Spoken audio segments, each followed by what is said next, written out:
Good morning, good morning, good morning to everyone. तो last class में we have studied about the कि भाई forces के बारे में हमने पढ़ा है ना, कि फोर्स जो हम इलेक्ट्रिक फोर्स निकालते हैं ना, उसका बेसिक प्रोसेस क्या होगा और उसके न्यूमेरिकल्स क्या है ना। ऐसे वन बाय वन हम प्रोसीड करेंगे क्योंकि इलेक्ट्रोस्टैटिक्स एक बड़ा टॉपिक है ना। क्वेश्चन आईआईटी में आते हैं है ना, काफी कुछ क्वेश्चंस आते हैं, लेकिन चैप्टर का वॉल्यूम बहुत बड़ा है इलेक्ट्रोस्टैटिक्स। जैसे 11th में काइनेमेटिक्स होता है ना, तो 11th में काइनेमेटिक्स उतना बड़ा नहीं होता है, लेकिन एक्चुअली स्टार्टिंग में आपको धीरे धीरे पढ़ते हो ना, इसलिए थोड़ा टाइम लग जाता है। लेकिन इलेक्ट्रोस्टैटिक वाकई में इसका कंटेंट ही ज्यादा हो, काफी इसमें टाइम लग जाता है इस चैप्टर को। इसके बाद के जो चैप्टर्स हैं, जैसे करंट हो गया, मैग्नेटिज्म हो गया, ऑप्टिक्स भी बड़ा होता है, तो वो चैप्टर्स उतने बड़े नहीं। तो आपका मेरे ख्याल से आसानी से सिलेबस जो है अक्टूबर एंड तक खत्म हो जाना चाहिए, है ना, पूरे 12। उसके बाद will take up the 11th revision, है ना। 11th रिवीजन की क्लास स्टार्ट है ना। तो किसी का अगर 11th वीक हो गया है तो अभी वो 11th के ऊपर बहुत ज्यादा चिंता नहीं करे, है ना। क्योंकि फिर अगर अभी भी 11th पे भी आप चिंता करोगे और उस पर भी करोगे तो एक्चुअली ना दोनों में से कोई भी नहीं पढ़ पाओगे। तो अगर किसी को लगता है उसका 11th वीक है तो थोड़ा बहुत अभी पढ़ते रहे as per requirement of the major test, है ना। मेजर टेस्ट के बाद से totally focus on the 12th एक बार स्ट्रॉन्ग कर लेंगे, उसके बाद फिर 11th क्या, है ना, वो ज्यादा अच्छी स्ट्रेटेजी है rather than कि हम दोनों को मिक्स करके, है ना। मेजर टेस्ट के बाद completely focus on the 12th। Sir major test कब है? मेजर टेस्ट मई में है ना। मैं आज आपको उसका वो भेज दूंगा, एग्जैक्ट डेट ग्रुप में डाल दूंगा, है ना। एग्जैक्ट डेट मुझे याद नहीं है, कुछ 25-26 मई को, है ना। मई में आपका मेजर टेस्ट है ना, जिसमें कि 11th का कंप्लीट सिलेबस है ना। और हो सकता है पता नहीं अभी ये आएगा नहीं आएगा, लेकिन 11th तो पूरी आएगी, तो उसका मैं भेजता हूँ। तो आपका स्टार्ट करते हैं आपका। तो today will have going to discuss the electric field. हाँ, हम यहाँ पे एक नया कंसेप्ट डिस्कस करते हैं, that concept is your electric,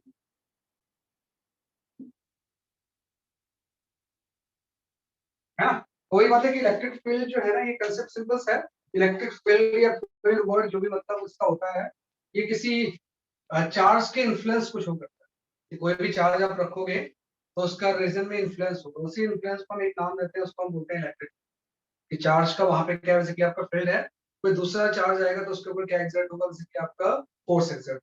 और ज्यादा हमने जो सीधे फोर्स निकाल रहे थे ना, इसको हमने 2 स्टेप में डिवाइड कर, है ना। कि जो हमने सीधे निकालते थे इसको हमने 2 स्टेप प्रोसेस। कि मैं अगर यहाँ पे बोलूँ कि कोई यहाँ पे कोई सोर्स चार्ज है ना, ऐसा चार्ज जो कि फील्ड प्रोड्यूस कर, है ना, कि हम बोलते हैं बेसिकली आपका this is your source charge. तो सोर्स चार्ज अपने सराउंडिंग में क्या प्रोड्यूस करेगा, इलेक्ट्रिक, है ना। कि कोई भी अगर सोर्स चार्ज है तो अपने सराउंडिंग में क्या प्रोड्यूस करेगा, बेसिकली आपकी इलेक्ट्रिक, है ना। और इस इलेक्ट्रिक फील्ड में अगर कोई दूसरा चार्ज आएगा तो उसके ऊपर फोर्स एक्सर्ट, है ना, exert force on another charge. This will exert force on another charge. ये आपका होगा पूरी की पूरी। अगर हम डेफिनेशन देखें तो कोई भी सोर्स चार्ज है तो अपने सराउंडिंग में फील्ड जनरेट करेगा, और इस फील्ड में अगर कोई दूसरा चार्ज आएगा तो उसके ऊपर क्या एक्सर्ट होगा, बेसिकली आपका फोर्स, है ना। तो ये 2 स्टेप प्रोसेस हो गए। पहले हम क्या करते थे, सीधा फोर्स निकालते थे, है ना, कूलम्ब्स लॉ के अकॉर्डिंग। तो वो भी सही है, लेकिन अभी हमने एक इंटरमीडिएट कंसेप्ट ले लिया इलेक्ट्रिक फील्ड। अब यहाँ पे इलेक्ट्रिक फील्ड को हम थोड़ा सा मैथमेटिकली डिफाइन करते हैं, व्हाट इज इलेक्ट्रिक फील्ड, है ना। कि यहाँ पे हम इलेक्ट्रिक फील्ड को क्या करेंगे, वी डिफाइन मैथमेटिकली। भाई इलेक्ट्रिक फील्ड जो है ये सब कुछ आप देख रहे हो कि एकदम ग्रेविटेशन जैसा ही है, ग्रेविटेशन, और इसमें एज सच कोई डिफरेंस नहीं, सर है ना। सोर्स चार्ज का मतलब क्या होता है? हाँ, सोर्स चार्ज का मतलब क्या होता है? सोर्स चार्ज जिसकी वजह से इलेक्ट्रिक फील्ड जो हम निकाल रहे हैं, है ना। कि सोर्स चार्ज, उस चार्ज को हम बोलेंगे, कोई भी चार्ज हो सकता है जिसकी की वजह से आपको इलेक्ट्रिक फील्ड निकालना है ना, तो उसको हम बोलते हैं जैसे कि आपके सोर्स। यहाँ पे इलेक्ट्रिक फील्ड को हम जब हम डिफाइन करेंगे तो इसकी डेफिनेशन ये है ना, कि हम बोलेंगे electric field right due to source charge, due to source charge, right, at the location of, at the location of a small positive test charge,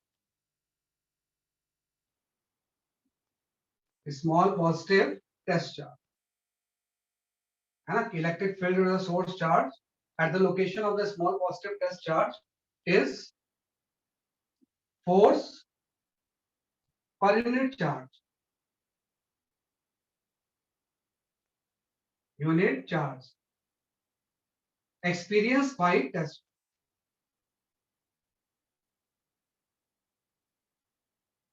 bye test charge. ये इसकी प्रॉपर डेफिनेशन है ना, कि इलेक्ट्रिक फील्ड की जब भी हम proper define करेंगे तो हम बोलेंगे electric field is the source charge at the location of small positive test charge is the force per unit charge experience by the test. है ना, सिंपल चीज है कि कोई भी अगर मैंने यहाँ पे सपोज पॉइंट चार्ज ले लिया, है ना, यहाँ पे कोई पॉइंट चार्ज है कैपिटल क्यू, इसी को हम बोलेंगे सोर्स चार्ज। मैं निकालना चाहता हूँ कि इसका सराउंडिंग में क्या क्या इन्फ्लुएंस है ना, तो उस इन्फ्लुएंस को हम इलेक्ट्रिक फील्ड से शो करते हैं। मैं निकालना चाहता हूँ कि ये आपका सोर्स चार्ज है, इससे किसी r डिस्टेंस पे अगर यहाँ पे कोई पॉइंट, इस पी पॉइंट पे, है ना, यहाँ पे इलेक्ट्रिक फील्ड होगा कितना। अगर में इलेक्ट्रिक फील्ड वहां पी पॉइंट पे होने के लिए दूसरे चार्ज की जरूरत नहीं है, फोर्स के लिए दो चार्ज की जरूरत है ना। लेकिन इस क्यू की एक सिंगल चार्ज की वजह से भी एटमॉस्फेयर में क्या हो सकता है, इलेक्ट्रिक फील्ड हो सकता है, किसी पॉइंट में निकाल सकते हैं। मैंने ये बोला कि ये मेरा सोर्स चार्ज है और इससे किसी r डिस्टेंस पे पी पॉइंट पे मुझे क्या निकालना है, जैसे कि आपका फील्ड निकालना। तो मैं क्या करूंगा, यहाँ पे एक टेस्ट चार्ज रख दूंगा। टेस्ट चार्ज का पर्पस वही है इलेक्ट्रिक फील्ड की वैल्यू निकालना, और ये टेस्ट चार्ज बहुत छोटा होगा। हम यहाँ पे ले लेते हैं स्मॉल पॉजिटिव टेस्ट चार्ज, कि हम यहाँ पे क्या लिखेंगे, जैसे कि आपके टेस्ट चार्ज। टेस्ट चार्ज का वैसे फील्ड से कोई रिलेशन नहीं, जस्ट वो फील्ड को डिफाइन करने के लिए। तो आपको पता है यहाँ पे आपने एक कोई टेस्ट चार्ज रख दिया, तो अगर हमने ये आपका सोर्स चार्ज है ना, जिसकी की वजह से हम फील्ड निकालना चाहते हैं, और ये टेस्ट चार्ज है जिसकी जो कि फील्ड को जस्ट कैलकुलेट करने के लिए यूज हो, है ना। बाद के एक्सप्रेशन में ये चीजें आएगी ही नहीं है। तो आपको पता है ये क्यू, ये टेस्ट चार्ज आपने यहाँ पे रखा, तो इसके ऊपर कुछ फोर्स लगेगा, है ना। अगर ये पॉजिटिव चार्ज है और टेस्ट चार्ज तो पॉजिटिव होता ही है, तो इसकी वजह से कोई फोर्स राइट पड़ता है। तो यहीं पे इलेक्ट्रिक फील्ड की डेफिनेशन आती है कि जो इलेक्ट्रिक फील्ड होगा, है ना, इलेक्ट्रिक फील्ड सिंपल सा ही होता है, this is the force per unit charge, है ना, कि टेस्ट चार्ज के ऊपर जो भी फोर्स लग रहा है वो फोर्स पर यूनिट चार्ज ही क्या हो जाएगा, जैसे आपका इलेक्ट्रिक फील्ड होगा। कई बार क्या करते हैं, क्योंकि जो टेस्ट चार्ज है उसको बहुत छोटा हम रखना चाहते हैं, तो इसको हम प्रॉपर लिखने के लिए कई बार हम ऐसा लिख लेते हैं कि E is equal to the limit Q0 tends to 0 into F by Q। ये आपकी फील्ड की प्रॉपर डेफिनेशन है ना। टेस्ट चार्ज बहुत स्मॉल पॉजिटिव टेस्ट चार्ज होता है ताकि वो सोर्स चार्ज को कोई इफेक्ट नहीं करे। उसका पर्पस वही होता है कि जिसकी वजह से हम फील्ड निकाल रहे हैं उसके डिस्ट्रीब्यूशन को ये इफेक्ट नहीं करे, इसलिए हम बहुत छोटा चार्ज। तो आपको पता है कि इलेक्ट्रिक फील्ड अगर मुझे निकालना है तो मैंने इसके ऊपर फोर्स निकाल लिया, और यही फोर्स पर यूनिट चार्ज क्या हो जाएगा, जैसे आपके इलेक्ट्रिक। अगर मैं इस इलेक्ट्रिक फील्ड का मैग्नीट्यूड निकालना चाहूँ, है ना, तो इलेक्ट्रिक फील्ड का मैग्नीट्यूड निकालने के लिए मैं क्या करूंगा, फोर्स का मैग्नीट्यूड पुट करूंगा। फोर्स का मैग्नीट्यूड क्या हो जाएगा, K capital Q into Q0 upon R square by Q0 से डिवाइड कर दो। तो जो टेस्ट चार्ज था वो वाला टर्म तो कैंसिल ही होगा, तो ये आपका मैग्नीट्यूड आ गया कि भाई फील्ड की वैल्यू जो हो जाएगी वो क्या हो जाएगी, KQ बाई R, है ना। इस Q की वजह से R डिस्टेंस पे जो इलेक्ट्रिक फील्ड होगी ये कितना हो जाएगा, KQ by R। Electric field की जो यूनिट होगी ये न्यूटन पर कूलम हो जाएगी, क्योंकि फोर्स बाई चार्ज ही तो है। तो ये क्या हो जाएगा, तो ये आपका न्यूटन बाई, तो आपने निकाल लिया कि सोर्स चार्ज की वजह से अगर पी पॉइंट पे मुझे फील्ड निकालना है तो ये KQ बाय R स्क्वायर। तो टेस्ट चार्ज का पर्पस समझ, टेस्ट चार्ज सिर्फ डिफाइन करने की है, वहां पे टेस्ट चार्ज हो ना हो फील्ड तो होगी, है ना। तो फील्ड तो क्या होगी, जैसे कि आपकी होगी हो। किसी को अगर मैं वेक्टर फॉर्म सर में आर लिखता तो डिस्टेंस होगा ना। R डिस्टेंस है कि भाई सोर्स चार्ज से जिस पॉइंट पे मुझे फील्ड निकालना है उसका डिस्टेंस क्या है, जैसे कि आपका R है। सर डिस्टेंस की यूनिट नहीं लिखेंगे, इसकी डिस्टेंस की यूनिट नहीं लिखेंगे। बेटा देखो, मैंने अगर इससे मैं करता तो K की भी मुझे यूनिट लिखनी पड़ती, Q की भी यूनिट लिखती, R की भी लिखनी पड़ती। भाई मैंने तो यहाँ से निकाल लिया ना, यहाँ तो okay sir, force by Q0 ही तो होगा, ओके सर। है ना। तो बात वही आ जाएगी, उससे भी जब आप सब यूनिट पुट करोगे तो यही चीज, तो फोर्स पर यूनिट हम क्या ले लेंगे, जैसे कि आपका चार्ज, या तो ये जस्ट अपने यहाँ पे KQ बाई क्या ले लिया, जैसे कि आपका R। इसी को अगर आप वेक्टर फॉर्म में लिखोगे, मैग्नीट्यूड ना निकाल के डायरेक्शन जब आप लिखोगे, तो डायरेक्शन में आप थोड़ा ध्यान रखना कि यहाँ पे आ जाएगा KQ बाई R वेक्टर का क्यूब, सेम वैसे जैसे कूलम्स लॉ में, और ये R वेक्टर।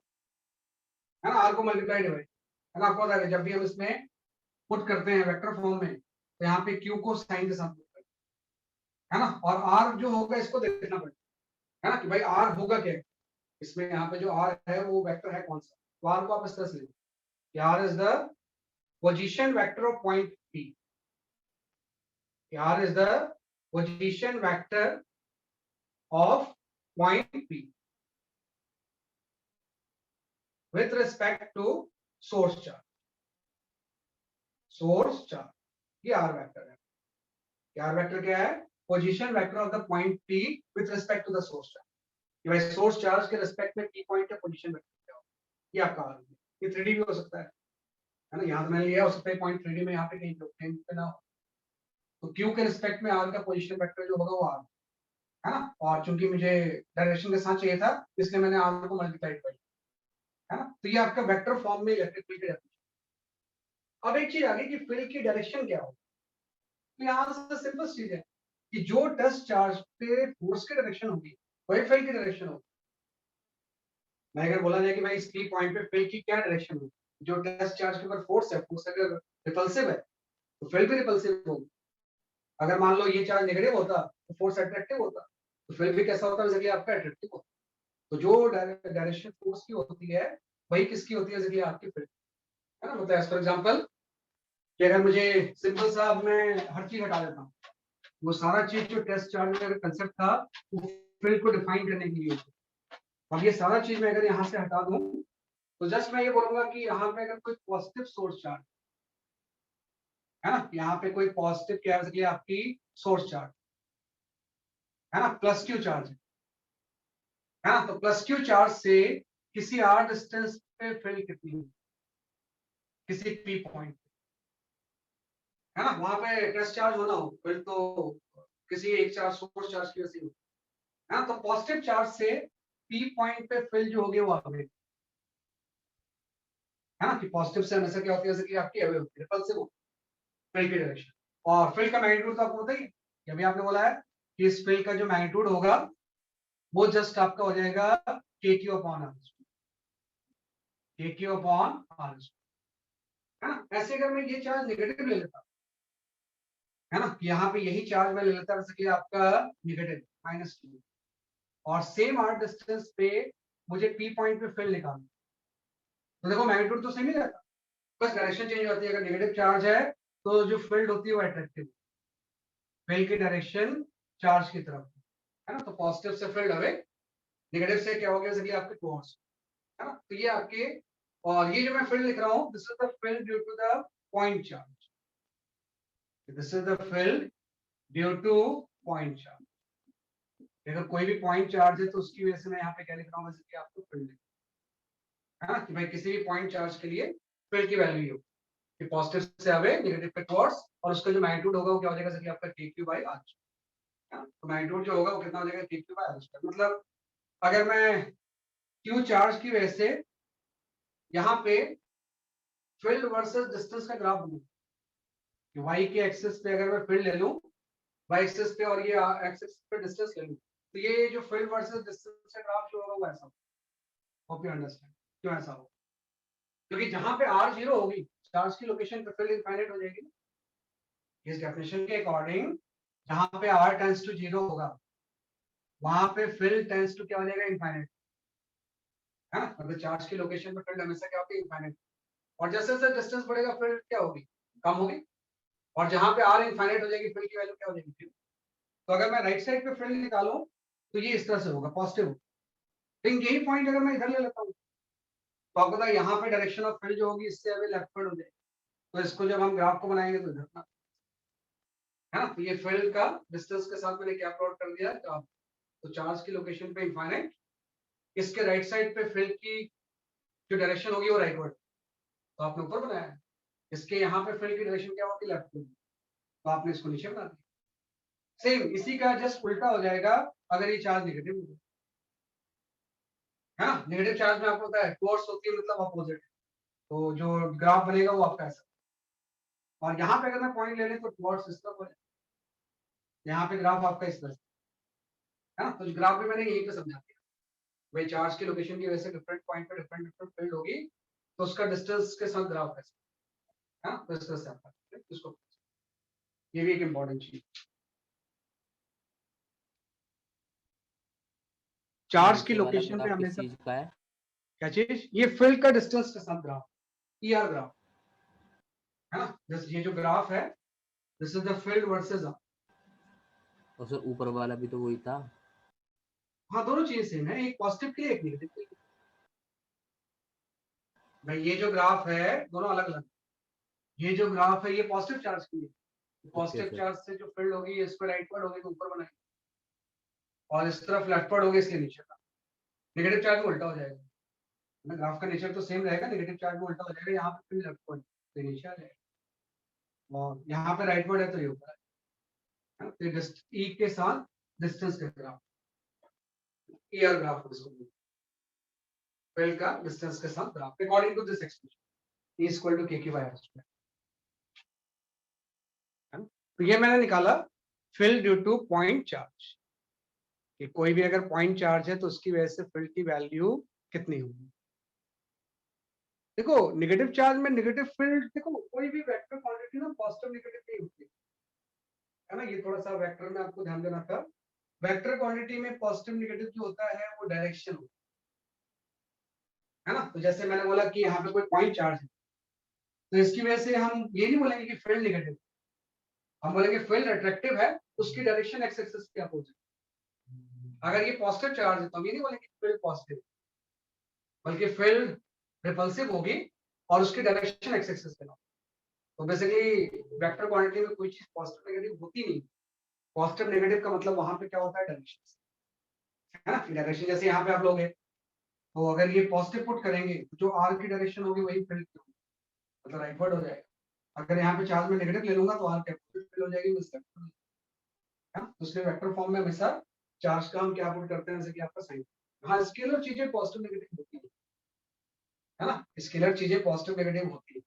वेक्टर क्वांटिटी में पॉजिटिव नेगेटिव का मतलब सिर्फ डायरेक्शन है ना, कि एक्स एक्सिस के अलोंग है या उसके अपोजिट है ना। स्केलर लेकिन होता है, वर्क पॉजिटिव होता है, नेगेटिव होता है, जीरो भी अपोजिट। तो ये ई का आर के साथ मैंने ग्राफ,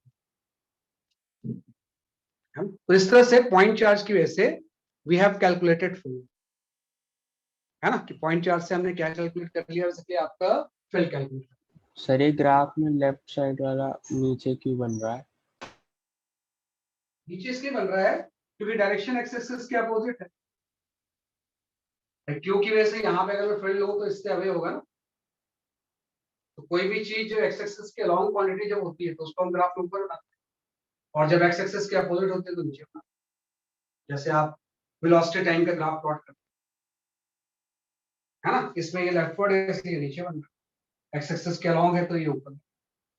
कोई भी कोऑर्डिनेट एक्सिस के अलोंग जो ग्राफ होता है वो पॉजिटिव होता है, और उसके अपोजिट जो होता है उसको हम नेगेटिव होता है तो उसको हम नीचे बनाते हैं, है ना। ग्राफ का ये रूल होता है कि अलोंग वाले को ऊपर और अपोजिट वाले को नीचे। तो ये जस्ट हमने निकाल लिया कि कोई भी अगर पॉइंट चार्ज होगा तो उसमें से फील्ड, है ना। तो फील्ड का सिंपल सा magnitude k q by r square हो जाएगा। डायरेक्शन डिपेंड करता है कि वो जो चार्ज है उसका नेचर क्या है, तो नेचर आपका पॉजिटिव है, नेगेटिव है या डिफरेंट क्या है ना, कि पॉजिटिव है, नेगेटिव है या क्या चीज है, राइट। यहाँ पे क्या रहती है कि एक बार फील्ड आ गया तो अब मुझे फोर्स निकालना है। जैसे मैंने बोला कि मुझे ये पता है कि किसकी वजह से फील्ड है, अब ये रिलेवेंट होगी। एक बार आपने सोर्स चार्ज की वजह से किसी पॉइंट पे फील्ड पता चल गई, फिर आप सोर्स चार्ज वगैरह को हटा दो, मतलब सोर्स चार्ज को भूल जाओ, हट जाएगा तो फील्ड ही हट जाएगी। सोर्स चार्ज को आप भूल जाओ, अब आप फोकस करो सिंपल सा कि पी पॉइंट पे मुझे फील्ड पता, फील्ड राइटवर्ड है ना। भाई पी पॉइंट पे कोई भी सोर्स चार्ज होगा उसकी वजह से फील्ड क्या है, आपकी राइट। अब यहाँ पे अगर कोई दूसरा चार्ज है, यहाँ पे मैंने कोई क्यू चार्ज पॉजिटिव, है ना, तो इसके ऊपर क्या एग्जर्ट होगा, फोर्स एक्सर्ट। कहीं पे भी अगर कोई फील्ड पता है आपको, किस पी पॉइंट पे फील्ड की वैल्यू राइटवर्ड है और मैग्नीट्यूड उसका कुछ है, अगर यहाँ पे कोई अनदर चार्ज है तो उसके ऊपर क्या एक्सपीरियंस होगा, फोर्स एक्सपीरियंस। और वो जो फोर्स होगा आपको पता है फील्ड इक्वल टू क्या होता है, field equal to force upon charge ही तो होता है। तो यहाँ से फोर्स की वैल्यू क्या हो जाएगी, Q into E हो जाएगी, है ना कि भाई फील्ड को अगर मैं इस चार्ज से मल्टीप्लाई कर दूं तो फोर्स आ जाएगा। ये चार्ज कोई नहीं कि स्मॉल पॉजिटिव टेस्ट चार्ज, कोई भी चार्ज हो सकता है पॉजिटिव नेगेटिव। फील्ड को डिफाइन करने के लिए हमने टेस्ट चार्ज यूज किया। एक बार फील्ड डिफाइंड हो गई फिर यहाँ पे कोई भी चार्ज आता है। जैसे हम यहाँ पे प्लस क्यू चार्ज रखेंगे, इस प्लस क्यू के ऊपर एक फोर्स है, और वो जो फोर्स होगा अगर ये पॉजिटिव चार्ज है तो उस फोर्स की डायरेक्शन फील्ड के अलाउंग, है ना। तो पॉजिटिव चार्ज के ऊपर फोर्स जो लगता है वो फील्ड के अलाउंग है ना। तो हम यहाँ पे इसको लिख भी लेंगे, है ना कि force on positive charge, force on positive charge is along the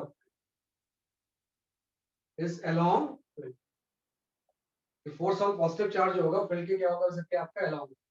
लेकिन यही चार्ज अगर नेगेटिव होता, जैसे मैंने बोला पी पॉइंट है कोई और यहाँ पे फील्ड राइट हुआ, किसकी वजह से उसका मतलब अभी नहीं है ना। फील्ड पता चल गया, फिर वो कैसे प्रोड्यूस हो रहा है उसके बारे में आपको कुछ नहीं सोचना। अब यहाँ पे मैंने नेगेटिव चार्ज पुट कर, तो आपको पता है जब नेगेटिव चार्ज मैं पुट करूंगा यहाँ पे तो जो भी फील्ड होगा उसके अपोजिट फोर्स हो जाएगा। तो अब इस पे जो फोर्स लगेगा वो अपोजिट, है ना, मैग्नीट्यूड सेम ही रहेगा, है ना, लेकिन उसकी डायरेक्शन क्या होगी, वो क्या हो जाएगा जैसे कि आपकी अपोजिट। ये जो फोर्स होगा उसका मैग्नीट्यूड तो अभी भी क्यू ही है ना। ये मैग्नीट्यूड जो होगा वो क्या होगा जैसे कि आपने यहाँ से इसको हटा जैसे नहीं करते कि चार्ज रखेंगे तो एक फोर्स रहेगा और फोर्स की का जो मैग्नीट्यूड होगा वो क्यू ही है ना। तो दोनों केस में मैग्नीट्यूड तो सेम है। हाँ, पॉजिटिव चार्ज के ऊपर फील्ड के अलाउंग फोर्स लगता है और नेगेटिव चार्ज के ऊपर कैसे लगता है जैसे कि आपका, है ना। तो सिंपल सा हम यहाँ पे लिखेंगे कि force on negative charge is opposite to force on negative charge is opposite to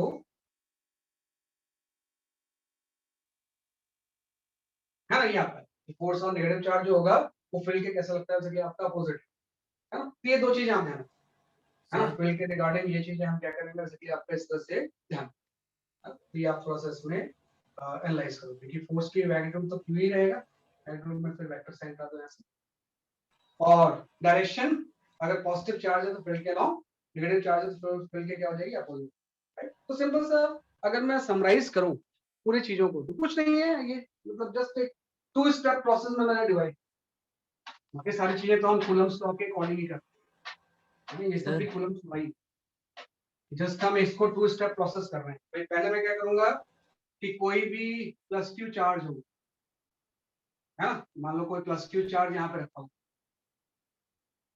point charge, है ना, तो इसकी वजह से अगर आर डिस्टेंस पे फील्ड निकालना है तो फील्ड की डायरेक्शन जो हो जाएगी वो राइट, है ना। अगर ये नेगेटिव चार्ज है तो इससे फील्ड की डायरेक्शन जो यहाँ पे होगी वो लेफ्ट पर। ये तो फील्ड निकाला मैंने कि सोर्स चार्ज की वजह से अवे और टुवर्ड्स। अब यहाँ पे अगर इस केस में यहाँ पे मैंने कोई अगर पॉजिटिव चार्ज आ गया तो इसके ऊपर फोर्स हो जाएगा, फोर्स जो होगा फील्ड के अलाउंग। अगर यहाँ पे नेगेटिव चार्ज आता है तो फोर्स जो होता है अपोजिट, है ना। इसमें भी ऐसी है कि अगर मैं यहाँ पे कोई माइनस क्यू चार्ज पुट कर दूं तो जो फील्ड है उसके अपोजिट फोर्स। सोर्स चार्ज अगर पॉजिटिव है तो फील्ड उससे अवे होगी, सोर्स चार्ज अगर नेगेटिव है तो फील्ड उसकी टुवर्ड्स। जिस पी पॉइंट पे अगर कोई पॉजिटिव चार्ज रखेंगे तो उसके ऊपर जो फोर्स रहेगा वो फील्ड के अलाउंग होगा, और इस पी पॉइंट पे अगर नेगेटिव चार्ज है तो फोर्स जो होगा फील्ड के अपोजिट। तो आपको पता ही है कि अगर दोनों चार्ज पॉजिटिव है तो रिपल्सिव फोर्स होगा, दोनों चार्ज नेगेटिव है तो भी रिपल्सिव, तो अपने आप आ जाएगा। अगर एक पॉजिटिव और एक नेगेटिव होता तो जो फोर्स होता है वो क्या हो जाता है वैसे क्या आपका है ना। तो जस्ट 2 स्टेप प्रोसेस, पहले मैं फील्ड का मैग्नीट्यूड निकाल लूंगा और इन दोनों केस में फील्ड का जो मैग्नीट्यूड होगा वो k Q by are square, field का जो मैग्नीट्यूड हो जाएगा वो कितना हो जाएगा सकते आपका के क्यू बाई आर स्क्वायर। तो ये आपका आ गया field due the point charge. Sir हाँ बताओ। सर आपने बताया था कि जो फोर्स और इलेक्ट्रिक फील्ड होते हैं उनकी डायरेक्शन सेम रहती है, तो सर यहाँ पर ऐसा कैसे हो सकता है कि हमारे फोर्स की इलेक्ट्रिक फील्ड के अपोजिट हो जाए डायरेक्शन? अपोजिट हो सकती है ना बेटा, यहाँ अगर चार्ज नेगेटिव होगा वो, उसमें मैंने इसलिए वर्ड यूज किया था जब डिफाइन किया था कि वो जो टेस्ट चार्ज था ना वो पॉजिटिव ही लेना है। यहाँ पे पॉजिटिव नेगेटिव दोनों ले सकते हैं जब फील्ड को हम डिफाइन कर रहे हैं। तो अगर वो पॉजिटिव होगा फिर तो डायरेक्शन सेम ही रहेगी ना। वहां पे देखो डेफिनेशन में लिखा होगा स्मॉल पॉजिटिव टेस्ट चार्ज। जब फील्ड को हम डिफाइन करते हैं तो उस टाइम पॉजिटिव चार्ज लेते हैं, लेकिन एक बार फील्ड आपने निकाल लिया फिर यहाँ पे दूसरा कोई चार्ज कुछ भी हो सकता है, कोई जरूरी की स्मॉल हो, कोई जरूरी की पॉजिटिव नेगेटिव कुछ हो। तो पॉजिटिव चार्ज आएगा तो फील्ड के अराउंड फोर्स आएगा, नेगेटिव चार्ज होगा तो फील्ड के अराउंड। डेफिनेशन में वो पॉजिटिव टेस्ट चार्ज है। सर हम तो जस्ट एक बार आपने डिफाइन कर, हम सोर्स चार्ज से डिफाइन करते हैं क्या इलेक्ट्रिक फील्ड को? हाँ सोर्स चार्ज से, सोर्स चार्ज से इलेक्ट्रिक फील्ड सोर्स चार्ज से। तो सर जो सोर्स चार्ज जो फील्ड फोर्स लगाएगा उसके अलोंग होगी ना इलेक्ट्रिक फील्ड की डायरेक्शन? हो सकते हैं वही बात है, सोर्स चार्ज जो फोर्स लगाएगा उसके डायरेक्शन में।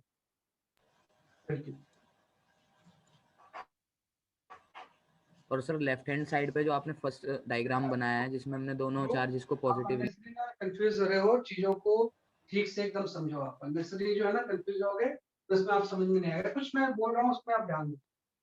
यहाँ पे लैंग्वेज की बातें होती हैं, कुछ नहीं है। मैं जो बता रहा हूँ एकदम उसको ध्यान रखो, उसी को कंसंट्रेट करो। ज्यादा इसमें सोचोगे अननेसेसरी कंफ्यूजन क्रिएट। मैंने जस्ट आपसे ये बोला है कि अगर कोई पॉजिटिव चार्ज यहाँ पे है तो इससे जो फील्ड होगी वो आगे। किसी टेस्ट चार्ज वगैरह के बारे में भी आप सोचेंगे, अगर ये नेगेटिव चार्ज है तो इसमें जो फील्ड होगी वो अपोजिट, मतलब टुवर्ड्स हो। तो पॉजिटिव से फील्ड अवे होती है, नेगेटिव की क्या होती है टुवर्ड्स। और इस फील्ड का जो मैग्नीट्यूड होगा, इसकी वैल्यू अगर ये डिस्टेंस आर है तो फील्ड का मैग्नीट्यूड आपका के की बाय आर। तो फिर हम लैंग्वेज में घूमते रहे क्या कर। अब एक बार फील्ड आ गया तो फिर आपको वो वाला चीज को सोचना ही नहीं है कि क्या सोर्स चार्ज। एक बार फील्ड आ गया तो देखो मैंने इस केस में नहीं बनाया है, आपको कंफ्यूजन इसलिए क्रिएट हो गई ना क्योंकि वहीं मैंने दोनों बनाया। इसमें मैंने वो चीज नहीं बनाई कि किसकी वजह से हो रहा है। अगर यहाँ पे फील्ड आपको ये पता है ना, उसका मैग्नीट्यूड पता है क्योंकि बाय स्क्वायर, तो अगर यहाँ पे कोई पॉजिटिव चार्ज आएगा तो उसके बाद फोर्स लगेगा। अगर पॉजिटिव चार्ज है तो फोर्स जो रहेगा फील्ड के अलावा, है ना। और अगर नेगेटिव चार्ज आएगा तो जो फोर्स रहेगा वो फील्ड के अपोजिट, है ना। और फोर्स का जो मैग्नीट्यूड होगा वो चार्ज को हम फील्ड से मल्टीप्लाई, है ना। फोर्स का जो मैग्नीट्यूड होगा वो चार्ज को, जो भी आपने चार्ज यहाँ पे रखा है उससे फील्ड को हम क्या कर देंगे, जैसे कि आपको मल्टीप्लाई। सिंपल सी है, इसके अलावा कर देंगे। तो फिर अननेसेसरी वो लैंग्वेज में यही चीज है और कुछ नहीं। ये पॉजिटिव से अवे फील्ड होती है, नेगेटिव पे फोर्स होती है। फील्ड पता है तो पॉजिटिव चार्ज के ऊपर फोर्स जो होगा वो फील्ड के अलावा, और नेगेटिव चार्ज के ऊपर फील्ड फोर्स जो होगा वो फील्ड के अपोजिट। ये जस्ट हम बात है ना। तो ये टू स्टेप प्रोसेस है। जब हम आ जाते हैं कि देखो ये तो एक सिंगल चार्ज ले रहे हो, पॉजिटिव या नेगेटिव पॉइंट चार्ज, लेकिन आपको पता है कि आपको सब अब ये निकालने आना चाहिए कि what is the field due to the distribution of charge, है ना। कि भाई हम यहाँ पे बात करेंगे field due to right system of charge,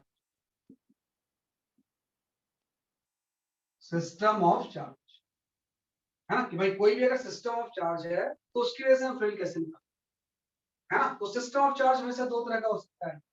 एक तो सिस्टम ऑफ चार्ज जो होगा इसको हम बोलेंगे discrete system of charge, discrete system of charge. पहला जो सिस्टम होगा वो क्या हो जाएगा, discrete system of charge. Discrete का मतलब अलग अलग पॉइंट चार्ज कहीं कहीं पे रखा हूं। एकदम सिंपल सी थ्योरी अगर मैं आपसे बोलूं ये कोई इक्विलैटरल ट्रायंगल, है ना, इसकी साइड लेंथ आप आर ले लो और यहाँ पे आपने एक पॉजिटिव चार्ज रखा हुआ है और एक पॉजिटिव चार्ज आपने यहाँ पे रखा हुआ है। यहाँ पे भी कोई चार्ज नहीं, है ना, एपेक्स पे कोई चार्ज नहीं। तो अगर आपको बताना है कि what is the filled at apex, filled at P, इस P पॉइंट पे जहां पे कोई चार्ज आपने नहीं रखा है, यहाँ पे फिल की वैल्यू है ना। तो इसी को हम बोलते हैं डिस्क्रीट सिस्टम ऑफ चार्ज। जैसे ट्रायंगल है, स्क्वायर भी हो सकता है, हेक्सागोन भी हो सकता है, कुछ भी हो सकता है। तो P पॉइंट पे मुझे निकालना है फिल। तो वही चीज है इसमें भी, सेम चीज जो आपने फोर्स के लिए स्टेप्स यूज किए थे ना, वही हम किसके लिए यूज करेंगे, इसके लिए आपके फील्ड। सबसे पहले हम देखेंगे डायरेक्शन क्या है ना। तो सबसे पहले हम क्या देखेंगे, इसके लिए आपका डायरेक्शन। जैसे इसमें पॉजिटिव पॉजिटिव लिया है, सबसे पहले आप ले लोगे डायरेक्शन, है ना। 3 स्टेप।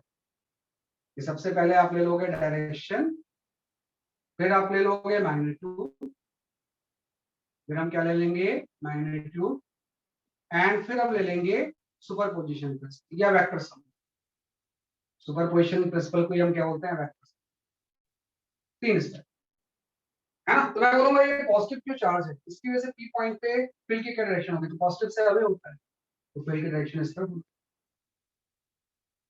है ना। ये अगर पॉजिटिव चार्ज है तो इससे फील्ड की डायरेक्शन क्या होगी, ये डायरेक्शन का वाला तो आपने कर लिया था। फील्ड का मैग्नीट्यूड, और इससे भी आर डिस्टेंस है, इससे भी आर डिस्टेंस है, तो एल की फील्ड की जो वैल्यू होगी वो आपकी हो जाएगी के क्यू बाय आर स्क्वायर, है ना। इस पॉजिटिव चार्ज की वजह से के क्यू बाय आर स्क्वायर होगा, इस पॉजिटिव चार्ज के ऊपर इसकी वजह से क्या हो जाएगा, के क्यू बाय आर स्क्वायर। ये फील्ड आ गया के क्यू बाय आर स्क्वायर। उसके बाद वेक्टर सम, भाई जो भी यहाँ पे नेट फील्ड होगी इन दोनों का क्या होगा, वो रिजल्टेंट है ना, कि वेक्टर सम निकालेंगे। वेक्टर सम के लिए एक तरीका तो होता है कि हम फॉर्मूला यूज करें, या हम रिजॉल्व तो कर सकते हैं इसमें। आप ये एंगल ले लो, ये एंगल भी 60 डिग्री है, ये भी 60 डिग्री। तो आपको पता है ई के कॉस कंपोनेंट तो कैंसिल हो जाएंगे, ई cos 60 और ई cos 60 क्या हो गए, कैंसिल हो गए। तो नेट फील्ड वर्टिकल डायरेक्शन है ना, कि भाई डिस्क्रीट सिस्टम ऑफ चार्ज में नेट फील्ड क्या होगी, बेसिकली आपकी वर्टिकल डायरेक्शन। और वर्टिकल डायरेक्शन में ये जो फील्ड होगा ये आपका हो जाएगा 2e sin 60। ये तरीका होता है कि पहले इंडिविजुअल चार्ज की वजह से फील्ड की डायरेक्शन निकालें, फिर फील्ड का कितना मैग्नीट्यूड होगा वो निकालें, फिर कॉस वाला कंपोनेंट कैंसिल हो गया, 2e sin 60। हम बोलेंगे नेट फील्ड जो होगी पी पॉइंट पे, है ना, उसकी वैल्यू जो होगी वो 2e sin 60। अब इसकी वैल्यूज आपको कर लो कि भाई 2 e की वैल्यू हम जानते हैं के क्यू बाय आर स्क्वायर, है ना, और sin 60 हो जाएगा √3। तो 2 2 कैंसिल, यहाँ पे मैग्नीट्यूड जो फील्ड का आएगा वो आपका √3 के क्यू स्क्वायर बाई आर, के क्यू बाई आर स्क्वायर। अगर हम डायरेक्शन देखें तो वाई एक्सिस पे लो, तो मतलब हम यहाँ पर डायरेक्शन के लिए जी है ना। तो ये net field at P point है √3 के Q by are square into G है ना। तो ये तो मैंने फील्ड निकाल लिया कि प्लस क्यू एन की वजह से उस पी पॉइंट पे फील्ड की जो वैल्यू होगी उसका मैग्नीट्यूड हो जाएगा √3 के क्यू बाई आर स्क्वायर, है ना। अब अगर आपसे कोई बोले कि इस पी पॉइंट पे एक कोई दूसरा चार्ज आ जाता है, ये चार्ज अगर इस पी पॉइंट पे, मैं बोलता हूँ एक -2 चार्ज आपने यहाँ पे रखा, इस पी पॉइंट पे एपेक्स पे, है ना, आपने एक -q चार्ज, पहले -q चार्ज नहीं था, सिर्फ ये दोनों चार्जेस थे। तो इन दोनों चार्जेस की वजह से इसके लोकेशन पे आपने क्या निकाली, अब मैं यहाँ पे -q चार्ज, तो इसके ऊपर फोर्स की क्या डायरेक्शन, तो फील्ड अगर ऊपर है तो इसके ऊपर जो फोर्स लगेगा वो डाउन। सर ये रूट के अंदर क्या वैल्यू लिखी है, 7? इस पे √3, रूट के अंदर में √3 √3। sin 60 √3/2 होगा ना, है ना। sin 60 √3/2 होगा तो 2 2 कैंसिल, √3 के क्यू बैलेंस। अब इसमें आपको पता है फील्ड तो y एक्सिस के अलॉन्ग है, अगर नेगेटिव चार्ज रखेंगे तो फोर्स इसके ऊपर होगा, है ना, कि फोर्स की वैल्यू क्या हो जाएगी, डाउनवर्ड लगेगी। और आपको पता है फोर्स इक्वल टू जो होता है वो होता है फील्ड इनटू, है ना। तो इस फोर्स का डायरेक्शन डाउनवर्ड होगा, आप ई की वैल्यू पुट कर दोगे तो अपने आप ये आपको हो जाएगा -√3 k capital q into small q by r into जी।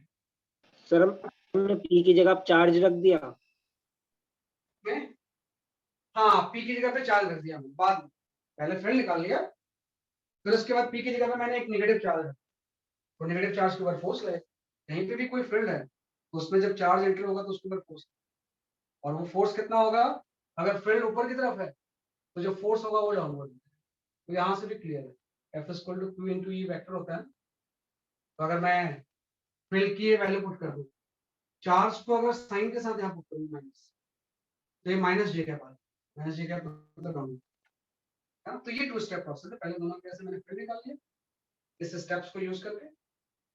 उस फील्ड में अगर कोई दूसरा चार्ज आता है, ये बात सिर्फ फील्ड निकालने के लिए बोल, लेकिन अगर कोई दूसरा चार्ज आता है तो उसके ऊपर क्या एक्सर्ट होगा, फोर्स, है ना। अगर ये पॉजिटिव चार्ज होता है तो फील्ड के अलाउंग फोर्स, नेगेटिव चार्ज होगा तो फील्ड के कैसे लग जाएगा, जैसे आपका इसी केस में थोड़ा ध्यान रखना, डायरेक्शन का बड़ा चक्कर है इसमें कि सेम क्वेश्चन में अगर मैं थोड़ा सा चेंज कर डिस्क्रीट सिस्टम में, है ना, कि सेम क्वेश्चन में अगर मैं यहाँ पे थोड़ा सा चेंज कर दूं कि भाई एक चार्ज पॉजिटिव और एक चार्ज में नेगेटिव लूं,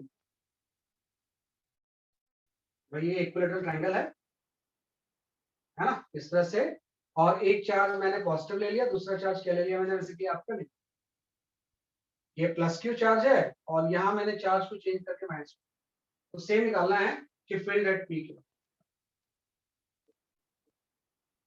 तो डिस्टेंस आपकी आ रही है, तो आपको पता है पॉजिटिव चार्ज से फील्ड अवे हो जाएगी, लेकिन नेगेटिव के अवे नहीं होगी ना, नेगेटिव की क्या हो जाएगी,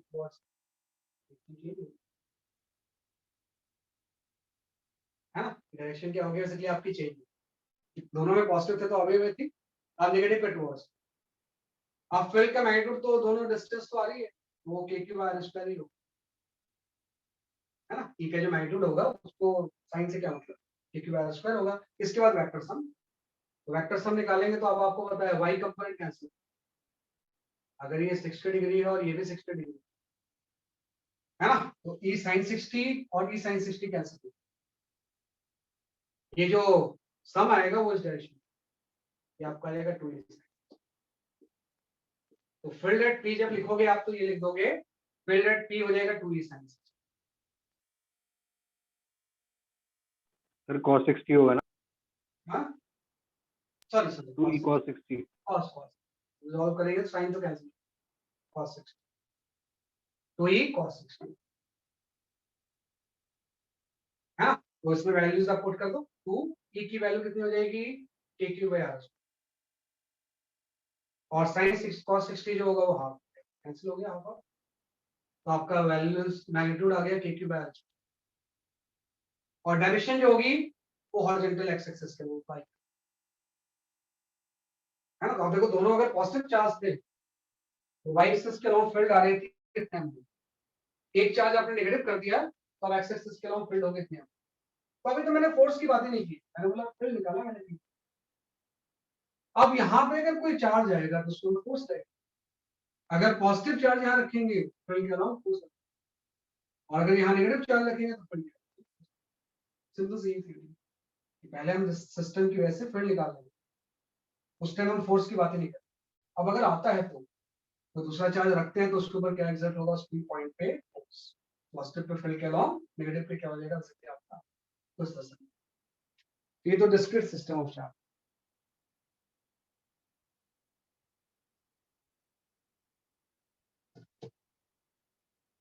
इसको लिख लो।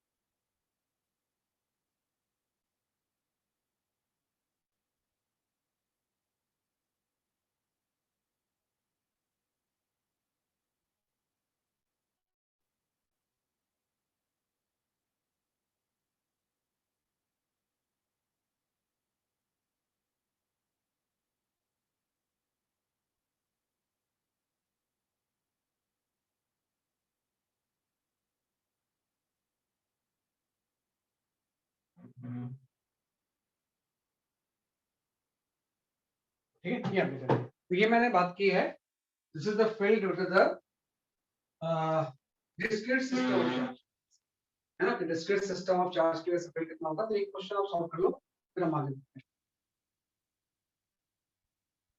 सर हाँ बताओ। सर जब पी पॉइंट पे कोई हमने चार्ज रखा नहीं तो सर हाँ। वहां पर ये प्लस क्यू वाले उस पे फोर्स कैसे लगाएंगे? ये तो सर सिर्फ एक दूसरे पे लगाएंगे ना फोर्स, और हॉरिजॉन्टल फोर्स लाइन तो के मैं बेटा मैं फोर्स की तो बात ही नहीं कर रहा हूँ जब नहीं रखा। हाँ तो सर ग्रेविटेशनल फील्ड भी तो, सॉरी इलेक्ट्रिक फील्ड भी तो सर इनका हॉरिजॉन्टल लाइन के अलोंग ही होगा ना किसका, किस केस में? सर, जब हमने कोई चार्ज नहीं रखा था पॉइंट पी पे। हाँ नहीं रखा, इस केस में ना।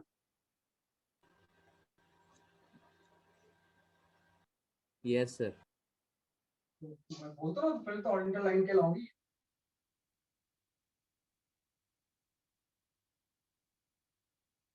रिजल्टेंट तो हॉरिजॉन्टल लाइन के लाऊंगी आ रही है ना। इसमें क्या है यार ऐसा, ये पॉजिटिव चार्ज है, पी पॉइंट पे फिर निकालेंगे तो पॉजिटिव सर्वे इस तरफ आ जाएगी, कोई चार्ज हो ना हो पी। नेगेटिव है तो इसके टुवर्ड्स। अब दो फील्ड आ गए तो नेट फील्ड निकालना है तो रिजल्टेंट निकाल दिया हमने, ये पॉजिटिव। आप फोर्स की बात ही मत करो, अभी तो खाली फील्ड निकालो ना। तो इसमें इसमें ऐसा कुछ है ही नहीं। मैं क्या बताऊं, पॉजिटिव सर्वे नेगेटिव के टुवर्ड्स, इन दोनों का रिजल्टेंट 2 cos 6 है ना। तो हमने लिख दिया कितनी फील्ड होगी, और हॉरिजॉन्टल इसलिए आई, अभी तो जस्ट मैं फील्ड निकाल पी नेट ये हम निकालिए। अब कोई चार्ज आएगा तो हम फोर्स की बात करेंगे, अगर पी पॉइंट पे कोई दूसरा चार्ज रखती है, लेकिन अभी तो जस्ट आपका पर्पस वही है कि फील्ड है ना। तो एक क्वेश्चन दे रहा हूँ, उससे ज्यादा क्लियर होगा।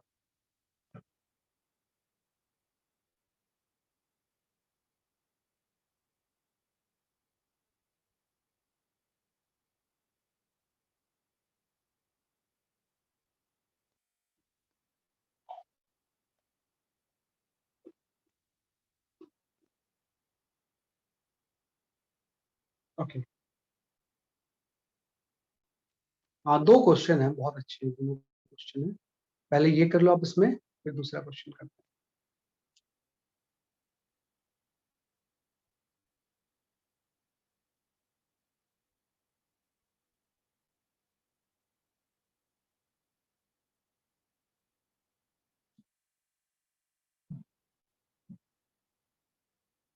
हाँ निहाल मैं करूंगा डिस्कस, लास्ट क्लास वाला क्वेश्चन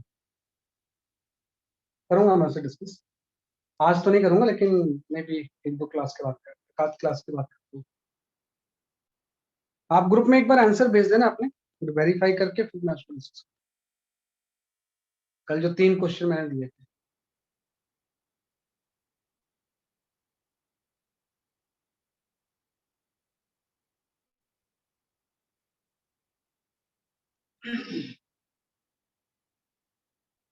इससे आपको सभी सारी चीजें समझ में आएंगी।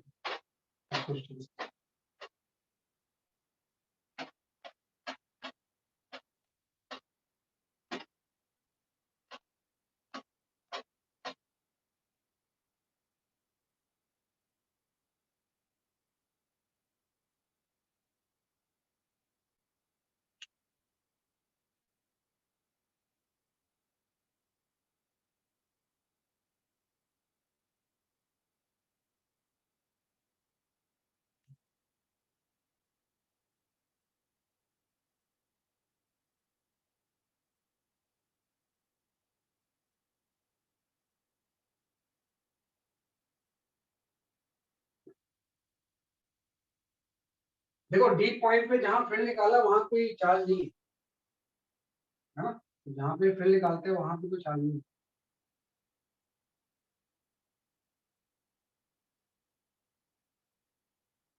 वहां पे भी चार्ज रख देगा तो फील्ड नहीं पूछेगा, फिर वो पूछेगा फोर्स कितना है।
एक मिनट में वेरीफाई कर रहा हूँ।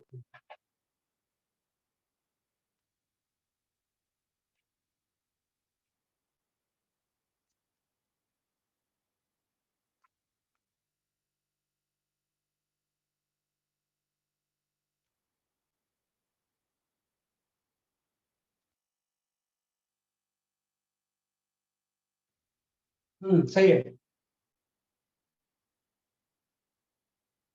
काफी आंसर मेरे पास आ गए हैं।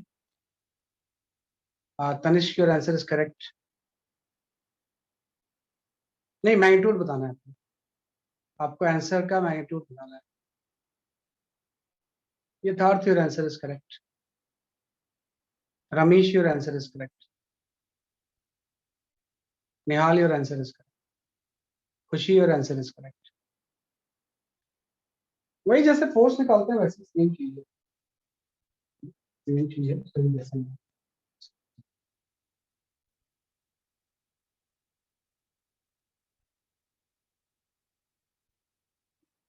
हाँ, एकाग्र आपका आंसर सही है। हाँ, Suhana your answer is correct. Ankush Verma your answer is correct. सही है।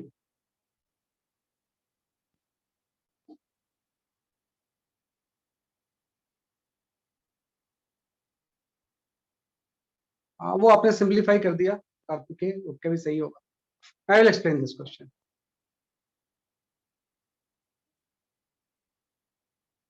देखो इसमें इससे बोला हुआ है कि ए पे आपने जो चार्ज रखा हुआ है क्यू रखा हुआ है ना। जो ए पे चार्ज है वो कितना से आपका क्यू है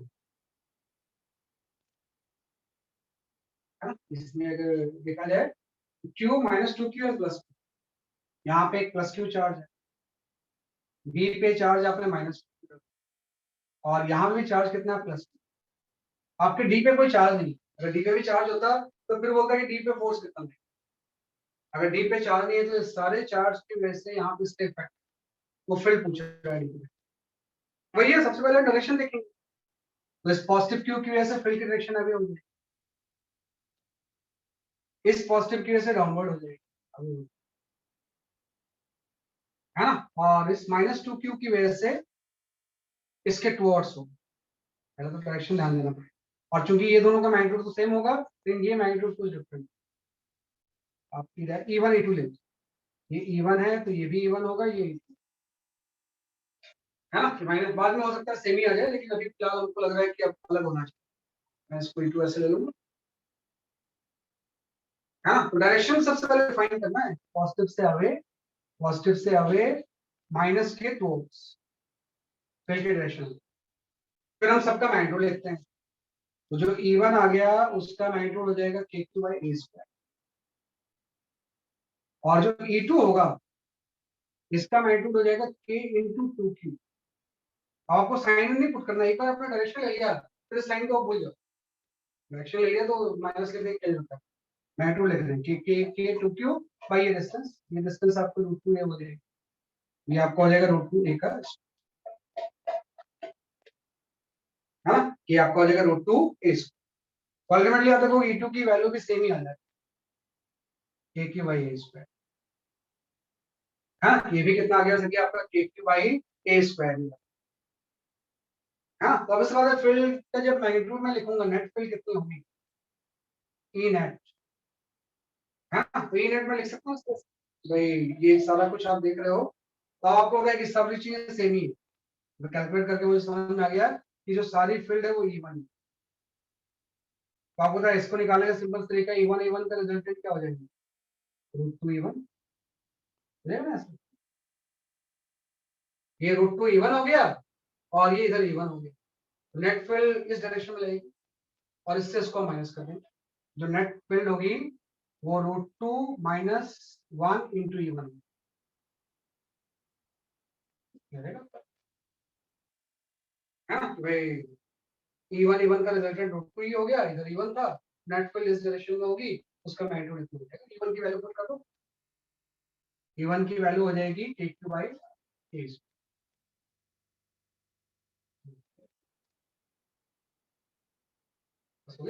ये नेट फील्ड का मैग्नीट्यूड आ गया उस डी पॉइंट पर। अगर डायरेक्शन पूछता तो फिर हम आई कैप जे कैप वगैरह लिखते डायरेक्शन तो ये पूछ नहीं रहा है ना, फील्ड का मैग्नीट्यूड ये आपका आ जाएगा। तो एकदम सिंपली ऐसे सोचना है जैसा है ना, हमेशा कैलकुलेशन सिंपलेस्ट फॉर्म में करते हैं, तो आपको सुटेबल।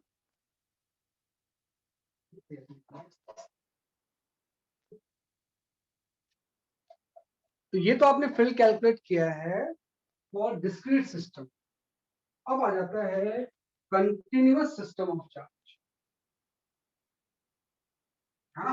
भाई डिस्क्रीट में तो यहाँ एक चार्ज है, इधर एक चार्ज है, इधर एक चार्ज है, इसको हम डिस्क्रीट बोलते हैं, है ना। मेन जो कंसेप्ट है वो कंटिन्यूअस सिस्टम ऑफ चार्ज, कि भाई चार्ज लाइन से रखा हुआ है ना। कि भाई हम यहाँ पे एक बात करते हैं कंटिन्यूअस चार्ज डिस्ट्रीब्यूशन, हम यहाँ पे जैसे कंटिन्यूअस मास डिस्ट्रीब्यूशन था, वैसे ही हम यहाँ पे डिफाइन करते हैं कंटिन्यूअस चार्ज डिस्ट्रीब्यूशन। तो जो कंटिन्यूअस चार्ज डिस्ट्रीब्यूशन होगा ना, ये तीन तरह का होता है। एक तो होता है linear charge distribution, linear charge distribution,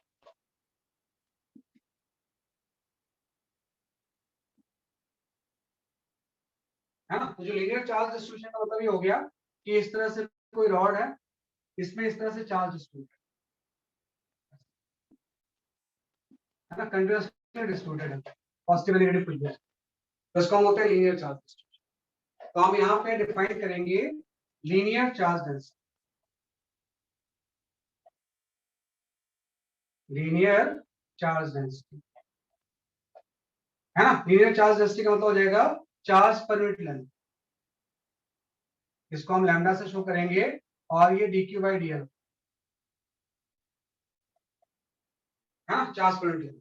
कि भाई इसमें लीनियर चार्ज डिस्ट्रीब्यूशन है, तो इसमें लैम्डा जो हो जाएगा वो चार्ज पर यूनिट लेंथ है, कितना चार्ज पर यूनिट इसमें लेंथ, है ना। ये तो लीनियर चार्ज डिस्ट्रीब्यूशन हो गया। दूसरा हो जाता है एरियल चार्ज डिस्ट्रीब्यूशन, एरियल और सरफेस चार्ज डिस्ट्रीब्यूशन,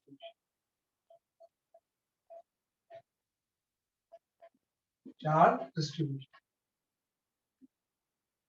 है ना, एरियल और सरफेस चार्ज डिस्ट्रीब्यूशन। भाई चार्ज किसी एरिया में डिस्ट्रीब्यूटेड, लाइक कोई इस तरह से डिस्क है ना, ये आपका कोई डिस्क है। और ध्यान रखना, अब हम आ रहे हैं पहली बार, अब मैं कंडक्टर वर्ड बिल्कुल यूज नहीं करूंगा, ये सारा हम इलेक्ट्रोस्टैटिक्स पढ़ रहे हैं वो नॉन कंडक्टिंग से, है ना। यहाँ पे मैं बोलूं या ना बोलूं, आपके सारी चीजें non conducting, non conducting. Conductor तो बिल्कुल हम अलग से, जब तक के सिंपल डेफिनेशन वगैरह तो दोनों के सेम होते हैं, लेकिन अब थोड़ा सा मुझे नॉन कंडक्टिंग लगा। भाई जो रॉड है कोई प्लास्टिक का रॉड, जहां मैं चार्ज रखूंगा वही करे, मूव नहीं। यहाँ पे जो डिस्क है ये भी कोई प्लास्टिक जैसी चीज होती है, यहाँ पे जो चार्ज दूंगा वो मूव नहीं करे।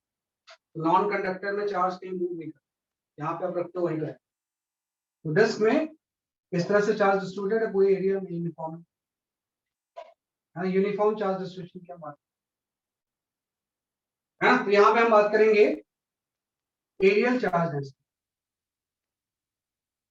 एरियल चार्ज डेंसिटी,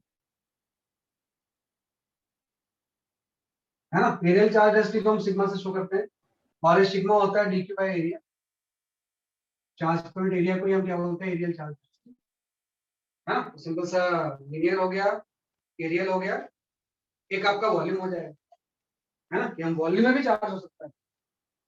थर्ड हम यहाँ पे डिस्कस करते हैं वॉल्यूम चार्ज डेंसिटी।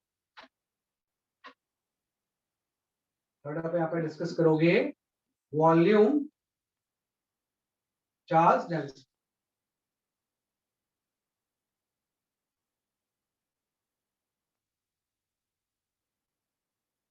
है ना। वॉल्यूम चार्ज डेंसिटी सर मतलब नॉन जैसे कंडक्टिंग में चार्ज स्टैटिक रहता है।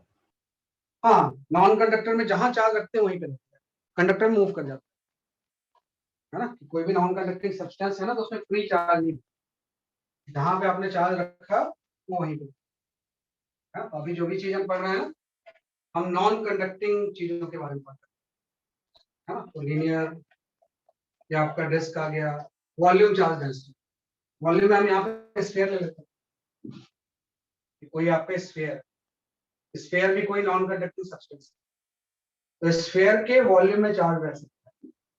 अगर ये कंडक्टिंग होता तो सारा चार्ज सरफेस पे। वो क्यों आता है, वो जब कंडक्टर के बारे में पढ़ेंगे ना। कंडक्टर को अभी हम एकदम भूल जाओ, अभी मैं बोलूं या ना बोलूं आपको मान के चलना सब चीज नॉन है ना, कि रॉड प्लस स्फीयर सब नॉन कंडक्टर, इसके पूरे वॉल्यूम में चार्ज। तो हम यहाँ पे बात करेंगे किसकी, वॉल्यूम चार्ज। वॉल्यूम चार्ज है ना। तो वॉल्यूम चार्ज डेंसिटी को हम शो कर सकते हैं रो से, और ये आपका होता है चार्ज पॉइंट वॉल्यूम है ना। कि अगर dq बाई dv की वजह चार्ज पॉइंट वॉल्यूम होता है। जैसे कि इस केस में अगर मुझे ये पता है कि इस पूरा चार्ज जो है वो कैपिटल Q और इसकी लेंथ L, तो लैम्डा जो होगा वो Q बाई L है ना। अगर मुझे पता है कि इस डिस्क की रेडियस R है और इसका अगर चार्ज जो है कैपिटल Q है, तो यहाँ पे जो सिग्मा होगा वो Q by pi R square हो जाएगा चार्ज पर मीटर है ना। इससे मुझे पता है कि टोटल चार्ज कैपिटल Q है और इसकी रेडियस R है। जो रो इसका होगा वो आपका हो जाएगा चार्ज पर मीटर।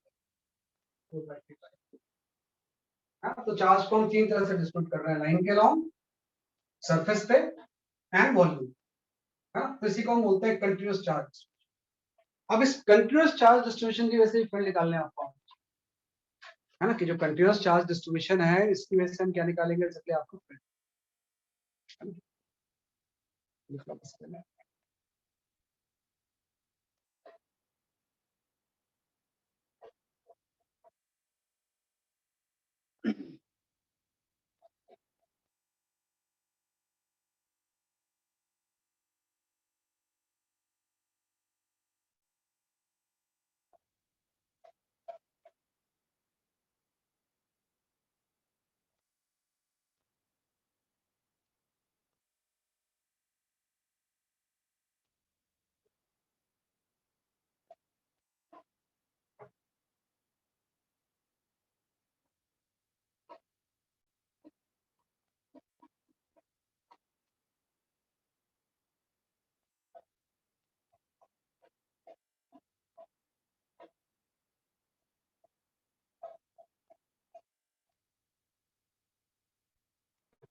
ये हमने कर लिया। अब आपको देखो, अब मुझे निकालना है कि फील्ड कितनी होगी किसी भी डिस्ट्रीब्यूशन ऑफ चार्ज के लिए है ना। तो कुछ तो हम डिराइव करेंगे जो आपके बोर्ड के हिसाब से डेरिवेशन इंपॉर्टेंट, तो एक कोई रिजल्ट हम सीधे याद नहीं है ना, जिसका कि डेरिवेशन अगर बोर्ड में नहीं है। जैसे पहला अगर मैं सिंपल सा डेरिवेशन ही है, अगर मैं बोलता हूँ यहाँ पे कोई रॉड, पहला हम लेते हैं ये कोई uniformly charge rod, uniformly charge, भाई किसी भी यूनिफॉर्मली चार्ज रॉड की वजह से कितनी फील्ड हो। ये कोई यूनिफॉर्मली चार्ज रॉड है,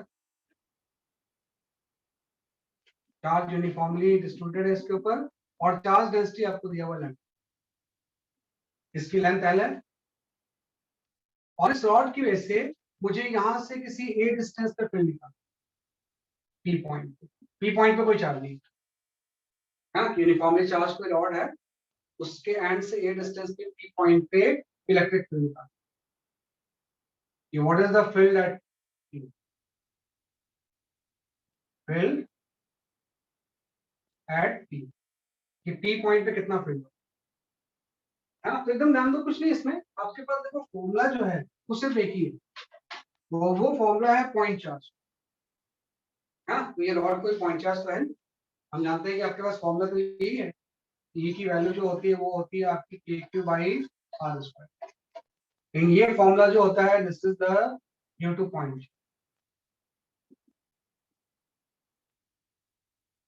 चार्ज।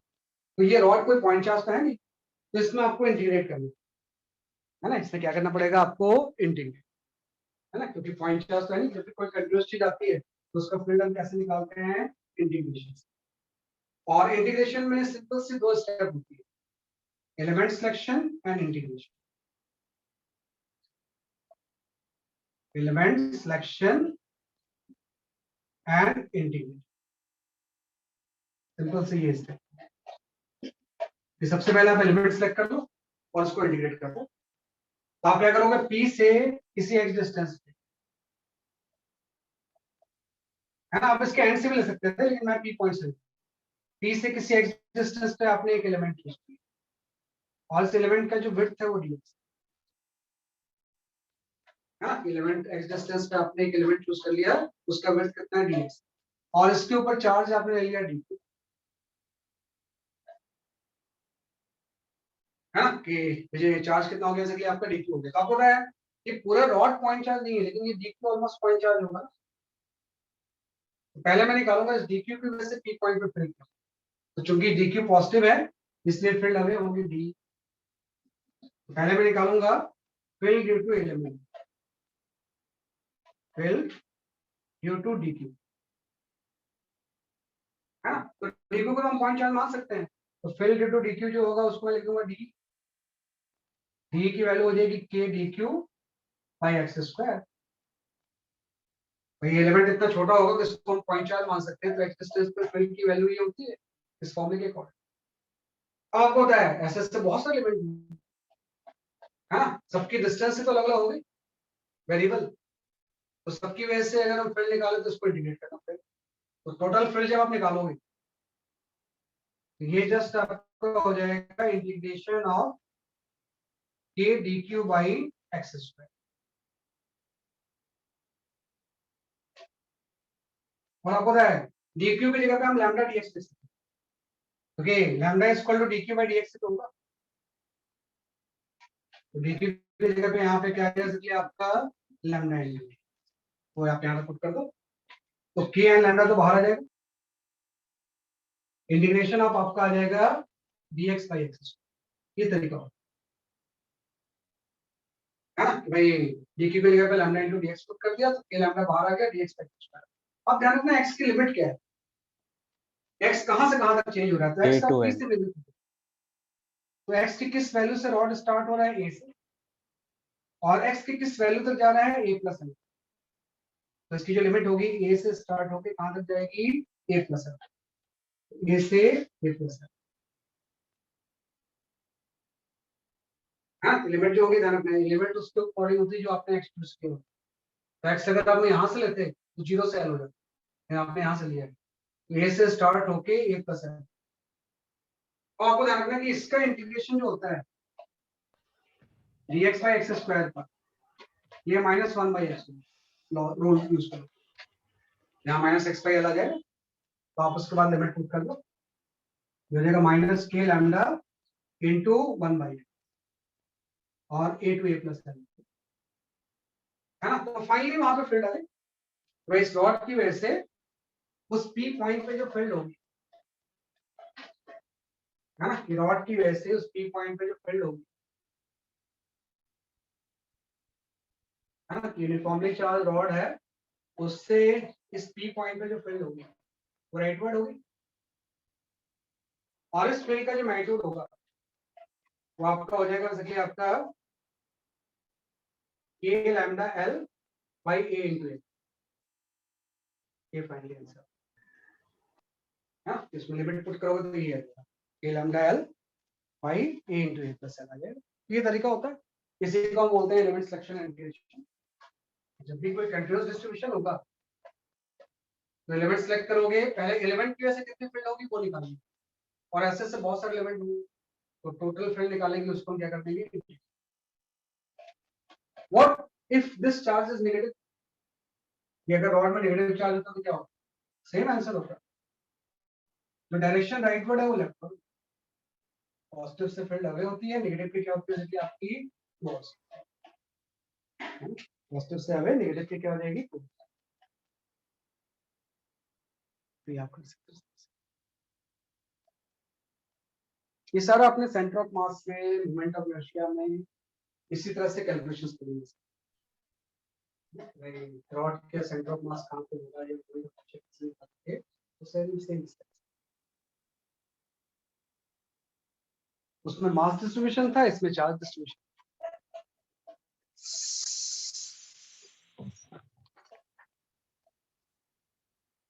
है ना। तो ये यूनिफॉर्मली चार्ज रॉड है, अब इसको एज ए फॉर्मूला आप रख लो, फॉर्मूला भी लिख सकते हो ऐसे ऐसे, अगर फॉर्मूला नहीं भी लिखते हो तो आप इसको ध्यान देना। यूनिफॉर्मली चार्ज रॉड है। अब यहाँ पे आ गया, इसी रॉड को अगर मैं बेंड कर, हाँ, तो उसको मैं बोलूंगा uniformly charge circular arc.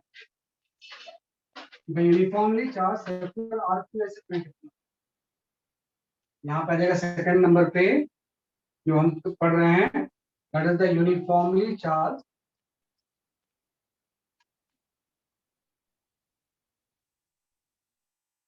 Right circular arc,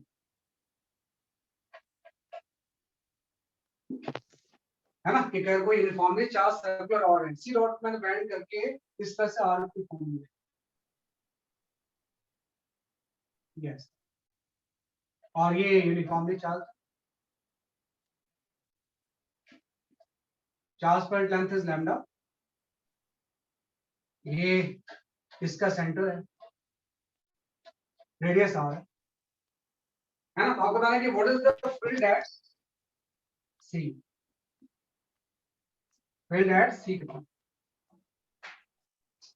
कि भाई इस चार्ज की वजह से, इस यूनिफॉर्मली चार्ज सर्कुलर आर्क की वजह से इस सी पॉइंट पे इलेक्ट्रिक फील्ड की वैल्यू है ना। तो इसमें एक इंफॉर्मेशन और भी होती है कि जैसे ये इसका अगर एंगल बाइसेक्टर है, तो ये वाला एंगल इसका अल्फा बाई 2 अल्फा बाई 2, ये टोटल एंगल अल्फा है, अल्फा बाई 2 है ना। तो सी पॉइंट पे ये पूरा एंगल दिया होता है कि आर्क का जो एंगल है वो कितना हो सकता है, आपका अल्फा कुछ भी हो सकता है ना, 45 90 कुछ भी, मैं जनरल लेता हूं। तो इसकी वजह से सी पॉइंट पे हम कैसे फील्ड निकालें, और उस फील्ड की क्या डायरेक्शन है, जैसे इसमें तो क्या थी, अवे थी, पॉजिटिव से अवे, नेगेटिव टुवर्ड्स। इसमें तो क्या होगा, प्रॉब्लम है कि डायरेक्शन ही वेरिएबल होगा। अगर मैं यहाँ वाला चार्ज लूँ तो इस तरफ होगा, यहाँ ले लूँ तो ऐसे होगा, तो इसमें एंगल ही तो वेरिएबल है भाई। सब चार्ज के डिस्टेंस तो सेम ही, क्या चीज वेरिएबल है, डायरेक्शन वेरिएबल, है ना। तो जब भी इस तरह का कोई सर्कुलर चीज होती है, एंगल वाली चीज होती है, तो हम इसमें जो एलिमेंट लेते हैं ना, वो इस तरह से लेते हैं। इसमें भी स्टेप वही होगा कि भाई element selection, element selection and integration. इसमें भी स्टेप्स जो होते हैं वो क्या होते हैं, आपके सेम होते हैं, एलिमेंट सिलेक्शन एंड इंटीग्रेशन। इसमें जो एलिमेंट लेते हैं ना, थीटा एंगल पे थ्री थीटा एंगल, हाँ, अगर कोई लीनियर चीज होती है तो उसमें एक्सिस से रखते हैं, इसमें थीटा पे डी थीटा पे। मैं ऐसा बोलूंगा कि इस एंगल बाइसेक्टर से किसी थीटा एंगल पे, थोड़ा बड़ा बनाता हूं अच्छी तरह समझ, ये समझना बड़ा जरूरी है कि किस तरह से इसको निकालो। यस, कोई भी थोड़ा सा सर्कुलर आर्क है, बाद में इसके फॉर्मूले को हम याद करेंगे, है ना। तो आपने इसमें जो एलिमेंट लोगे, इसमें एलिमेंट लेने का तरीका ये होता है, किसी थीटा एंगल को आप डिफाइन करें, एक एलिमेंट ले लेंगे जो कि डी थीटा एंगल, और इस पे जो चार्ज है वो डी थीटा। जब भी कोई चीज लीनियर होती है ना तो एक्स डी एक्स होता है, जब एंगल में होती है तो थीटा डी थीटा। तो थीटा एंगल पे आपने एक एलिमेंट ले लिया आर्क की शेप में, उसका आर्क का लेंथ एंगल जो होगा वो डी थीटा। तो पहले मैं बोलूंगा अब ये पॉइंट चार्ज होगा ना, तो इससे फील्ड की डायरेक्शन क्या, तो इससे फील्ड अवे हो जाएगा भाई, जो भी पॉइंट चार्ज आपने लिया उससे अवे फील्ड इस डायरेक्शन में हो जाएगा। ये एंगल अगर थीटा है तो यहाँ पे आ जाएगा, और ये जो फील्ड होगी वो डी होगी, हाँ, this is the field due to this d, है ना। और इस डी का मैग्नीट्यूड कितना होगा वो भी हम देखेंगे। डी का मैग्नीट्यूड हो जाएगा के डी क्यू अपॉन डिस्टेंस तो आ ही रहेगी आर स्क्वायर, है ना। और डी क्यू की जगह पे हम क्या पुट कर सकते हैं, वही चीज, है ना। आप देखो डी क्यू की जगह पे आप जब पुट करोगे ना, तो डी क्यू इक्वल टू हो जाएगा लैम्डा इंटू आर डी, याद है लैम्डा को इस आर्क लेंथ से मल्टीप्लाई, और आर्क लेंथ क्या होता है, रेडियस इंटू है। जो आर्क लेंथ होता है वो क्या होता है, बेसिकली आपका रेडियस इंटू है। तो डी इक्वल टू हो जाएगा लैम्डा इंटू आर। यहाँ पे आपका के डी की जगह पे आ गया lambda r d by r. तो यहाँ पे आ गया बेसिकली आपका डी, एक आर की पावर कैंसिल हो गई, ये आपका आ गया के लैम्डा बाय आर। ये इस एलिमेंट की वजह से फील्ड। अब ऐसे ऐसे बहुत सारे एलिमेंट, अगर मुझे उसकी वजह से फील्ड निकालना है तो मुझे इसको क्या करना पड़ेगा, इंटीग्रेट। एक चीज है ना, इंटीग्रेशन जो में जो सम आता है वो वेक्टर सम नहीं, स्केलर सम। इंटीग्रेट तभी हम कर सकते हैं जब सब चीजों की डायरेक्शन क्या होती है, जैसे कि आपकी सेम। तो इसमें तो प्रॉब्लम है ना कि सारे डी की डायरेक्शन अलग अलग है ना, तो हम सिंपल इंटीग्रेट डी को नहीं कर सकते, बल्कि डी को पहले रिजॉल्व करना है। डी को क्या करना पड़ेगा मुझे, रिजॉल्व करके इंटीग्रेट। मैं बोलूंगा डी का ये वाला जो कंपोनेंट होगा वो आपका हो जाएगा डी कॉस, और ये वाला कंपोनेंट जो हो जाएगा वो आपका हो जाएगा डी साइन। रिजॉल्व करके इंटीग्रेट करते हैं, है ना। मतलब मुझे ऐसा लगता है कि फील्ड के यहाँ पे दो कंपोनेंट होंगे, एक्स और वाई। जब मैं इंटीग्रेट करूंगा तो एक्स के लिए डी कॉस थीटा को इंटीग्रेट करूंगा, वाई के लिए डी साइन थीटा को। तो मैं इंटीग्रेट करता हूँ, तो जैसे मैं इंटीग्रेट यहाँ पे करूंगा, है ना, कि इस तरह से, तो मैं अगर फील्ड का एक्स कंपोनेंट निकालना चाहता हूँ तो मैं लिखूंगा इंटीग्रेशन ऑफ डी कॉस, और डी की वैल्यू कितनी है अभी आपने निकाल लिया, के लैम्डा बाई आर, तो बाहर आ जाएगा integration of cos theta into D theta. हाँ, अगर मैं y एक्सिस के लॉ निकालना चाहूँ ये आपका हो जाएगा डी साइन थीटा, ये आपका हो जाएगा k lambda by r integration of sine d. ये आपका है ना। बस में आप लिमिट देखो, वही लिमिट हम क्या पुट करेंगे, तो लिमिट आप देखो, थीटा का लिमिट आपको पुट करना है। थीटा की वैल्यू कहां से कहां चेंज होगी, तो आपको पता है ये वाला हाफ एंगल अल्फा बाय 2 और ये वाला हाफ एंगल कितना था अल्फा। जब अपोजिट जाएंगे तो माइनस अल्फा बाय 2 से प्लस अल्फा। हाँ, तो इसमें जो लिमिट होगी थीटा की वो दोनों केस में ये आपकी हो जाएगी माइनस अल्फा बाय 2 से प्लस अल्फा। यहाँ पे लिमिट जो होगी माइनस अल्फा बाय 2 से प्लस अल्फा। ये कंप्लीट इसकी पिक्चर है। तो जब मैं एक्स एक्सिस के लॉन्ग फील्ड निकालूंगा सर यहाँ माइनस क्यों आया? माइनस क्योंकि थीटा जो हम मेजर कर रहे हैं ना क्लॉकवाइज मेजर, यहाँ से थीटा क्लॉकवाइज मेजर, और जब हम ये नीचे जाएंगे ये उसके अपोजिट मूव कर रहे हैं कि आपका रॉड यहाँ से स्टार्ट होगा, जब नीचे जाएंगे तो अल्फा क्लॉकवाइज है, ये हम मूव कर रहे हैं। तो जब भी किसी थीटा अगर ऊपर डिफाइन किया आपने और नीचे वाला एंगल को लेकर तो उसको नेगेटिव किया, माइनस अल्फा बाय 2 से प्लस। तो ये आप ऐसा कर सकते थे कि 0 से अल्फा बाय 2 लेकर डबल कर दीजिए, आप यहाँ पे 0 से अल्फा बाय 2 लेके सेम चीज को प्रूव करेंगे, लेकिन ये ज्यादा अच्छा है कि opposite minus alpha by 2 same direction में प्लस, तो माइनस अल्फा बाय 2 से प्लस। तो जैसे मैं इंटीग्रेट करूंगा cos का इंटीग्रेशन साइन हो जाएगा, यहाँ पे आपका आ गया K lambda by are into sine minus alpha by 2 two plus alpha. ये आपको पता है कि के लैम्डा बाई आर जब लिमिट पुट करेंगे तो sine alpha by 2 minus sine minus alpha, और sine minus theta minus sine theta होता है, बीच में प्लस में, तो e x की वैल्यू ये आती है 2 k lambda by are into sine theta, ये आता है ना। e x तो आ गया है ना, e x आ गया, लेकिन e y की वैल्यू 0 है।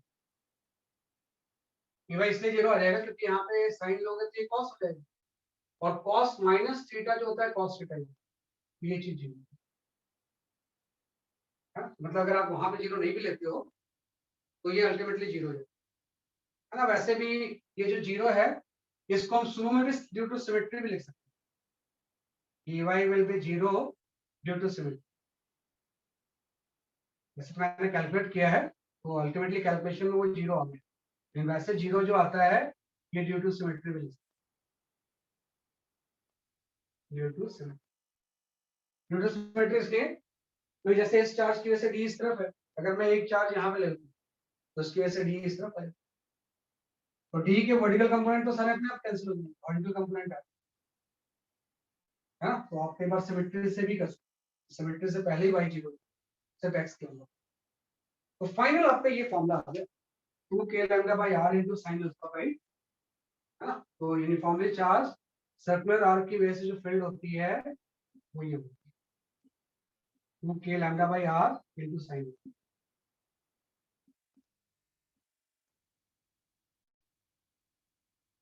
और इसकी जो डायरेक्शन होती है अलोंग एंगल बाइसेक्टर, है ना, क्योंकि जो डायरेक्शन होगी वो किसकी डायरेक्शन बनेगी, जैसे आपके एंगल बाइसेक्टर। तो इस तरह से ये डेरिवेशंस होते हैं। सर इंटीग्रेशन पार्ट एक बार समझा दीजिए। इंटीग्रेशन पार्ट में देखो y वाले को तो सोचना ही नहीं है क्योंकि तो स्वेटर से डिवाइड होता है। जब हम sin थीटा इसको इंटीग्रेट करेंगे cos थीटा, तो ये आपका हो जाता है sin cos थीटा का इंटीग्रेशन sin थीटा होता है, और लिमिट माइनस अल्फा बाई 2 से प्लस अल्फा। इसमें आप थीटा की वैल्यू पुट कर दो, पहले थीटा की जगह आपने क्या पुट कर दिया अल्फा बाई 2, माइनस साइन लगा के यहाँ पे थीटा की जगह पे आपने क्या पुट कर दिया माइनस। अब यहाँ पे ध्यान रखना कि जो साइन माइनस अल्फा बाई 2 होता है, इस ये माइनस साइन थीटा के equal, minus sine alpha by 2 के इक्वल हो जाएगा। तो एक्चुअली में ये चीज प्लस, तो प्लस होगी तो ये चीज आ जाएगी 2 आ जाएगा, क्योंकि साइन माइनस थीटा जो होता है ना, ये माइनस साइन थीटा एक्चुअली में बीच में माइनस साइन है, एक और माइनस साइन है, तो ये फॉर्मूला आपको मेमोराइज करना है, भले इसको डेरिवेशन में, हाँ ये डेरिवेशन नहीं आता हो, मैंने डेरिवेशन इसलिए करवा रहा हूँ फिर किसी क्वेश्चन में नॉन यूनिफॉर्म डिस्ट्रीब्यूशन, यूनिफॉर्म के केस का ये तो सिंपल सा पिक्चर है ना। तो भाई अगर मैं सिंपल सा फॉर्मूला वाइज जाऊं तो कोई भी अगर इस तरह से कोई सर्कुलर आर्क, है ना, तो इसकी वजह से अगर मुझे फील्ड निकालना है सेंटर, तो फील्ड एंगल बाइसेक्टर कहलाएगा, और ये पूरा एंगल अगर अल्फा है ना, चार्ज डिस्ट्रीब्यूशन अगर लैम्डा हो, रेडियस इसकी अगर आर है, तो फील्ड जो होगा अलोंग एंगल बाइसेक्टर, और फील्ड का जो मैग्नीट्यूड होगा उसका जो स्टेप होगा ये lambda by are into sine. अगर ये पॉजिटिव चार्ज है तो अवे होगा, नेगेटिव होगा तो क्लोज, है ना। Direction is along angle bisector,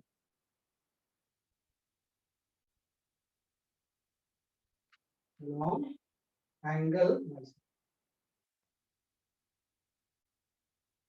direction जो होगी एंगल बाइसेक्टर, तो उसको लिख लो। अभी इसी का मैं एक थोड़ा सा वेट करना, इट विल टेक 2 और 3 मिनट्स। इसका एक न्यूमेरिकल कैसे इसको अप्लाई करते हैं आप समझिए, छोटा सा न्यूमेरिकल है उसको निकालना।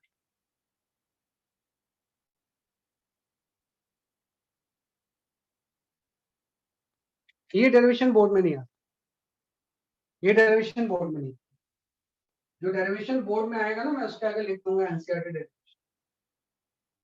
अभी तक जो भी चीज हमने पढ़ा है ये कोई भी डेरिवेशन बोर्ड के एग्जाम में नहीं आता, जो डेरिवेशंस आएंगे मैं एनसीईआरटी डेरिवेशंस में लिखता हूँ, और वो मैं ऐसे ही बताऊंगा जैसे एनसीईआरटी में एग्जैक्टली सेम।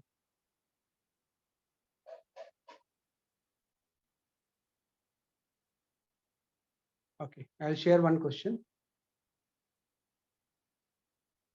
एक ये क्वेश्चन दूंगा, एक होमवर्क दे दूंगा, और डिस्कस करेंगे हम होमवर्क सारे, बस मुझे याद करवा देना आप।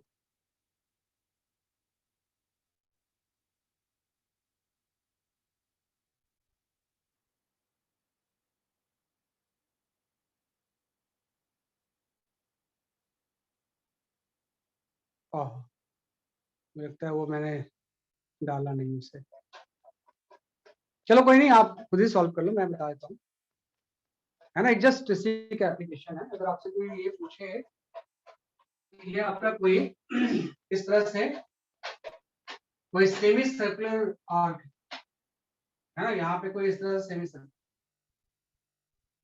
This is the semi circle, है ना, सेमी सर्कल है, इसमें positive charge distributed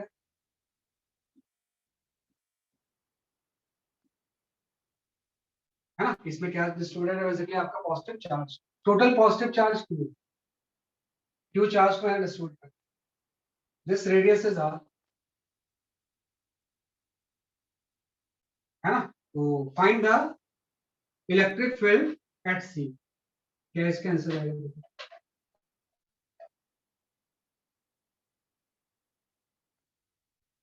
find the electric field at C, कितना आ जाएगा इसका आंसर,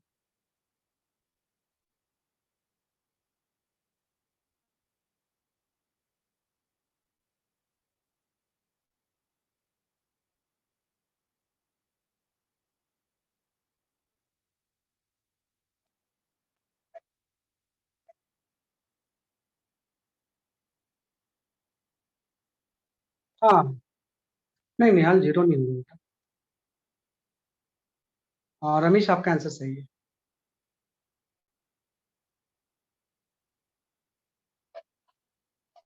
यथार्थ आपके आंसर थोड़ी सी मिस्टेक आ गई,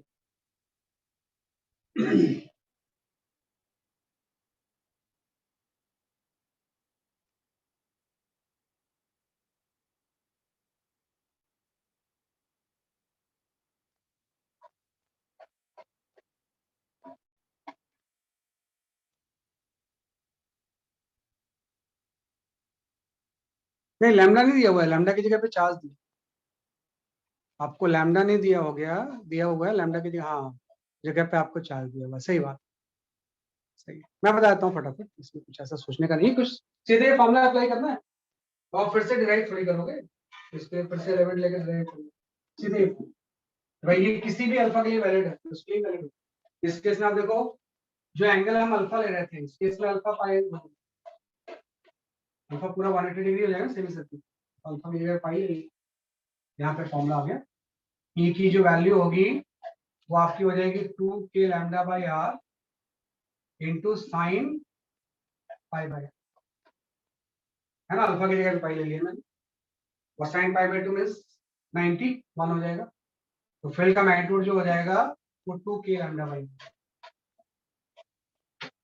है ना, लेकिन आपको लैम्डा नहीं दिया हुआ था, उसकी जगह पे ये दिया हुआ था कि पूरा charge Q, lambda charge point length ही तो होता है, यहाँ पे लैम्डा की वैल्यू हो जाएगी क्यू बाई पाई, भाई क्यू चार्ज कितने लेंथ में डिस्ट्रीब्यूटेड है, पाई आर, लैम्डा की जगह पे क्यू पाई आर, यहाँ पे आपका आ गया 2k,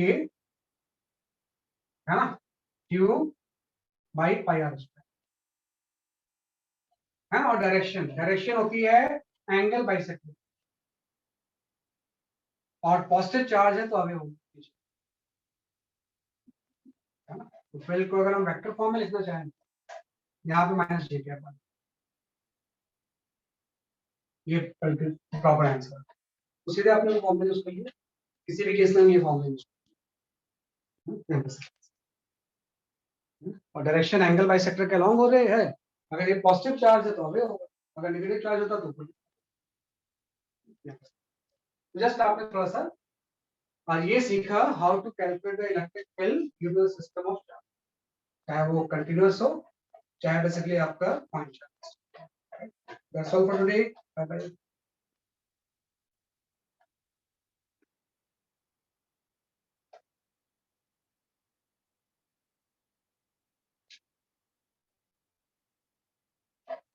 अंकुश सही है आपका आंसर।